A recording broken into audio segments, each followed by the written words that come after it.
呢一支鏡頭咧就係 Sony 嘅無反系統入邊咧第一支去到800mm 嘅鏡頭啊，咁而且咧就係好似2868咁樣咧，都係做翻內變焦啦，咁就變咗喺 zoom 嘅時候咧，就唔會話真係令到個 balance 咧變得咁緊要啦。而鏡頭嘅重量咧就係2.4 kg 啦，大概就比起2868咧就重咗300 gram 左右啊。如果唔係真係 side by side 兩支鏡頭拎喺手做比較嘅話咧，其實就唔會 feel 到一個好大嘅分別嘅。我自己拎上手咧用咗一排啦，我就覺得嗰個 balance 咧都叫做係幾 OK 嘅。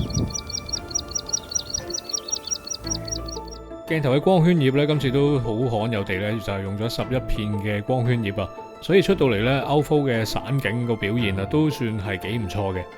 鏡頭嘅對焦表現又會係點呢？咁雖然喺800mm 最大光圈嘅時候得8啊，咁但係喺實際使用嘅時候咧，單次對焦啊個速度咧都一啲都唔慢嘅。再睇埋佢連拍時候嗰個表現。好似呢個情況咁啦，雖然海鷗咧喺鳥類入邊又唔算係飛得超級快嘅一種雀鳥啊，咁但係咁樣直線衝向鏡頭嘅一啲動作咧，其實都幾考起相機同埋鏡頭嘅對焦表現嘅。今次咧就配合咗部 A1 Mark II 啦，喺呢一個30張嘅連拍入邊啊，基本上個對焦嘅準程度咧都係90成以上，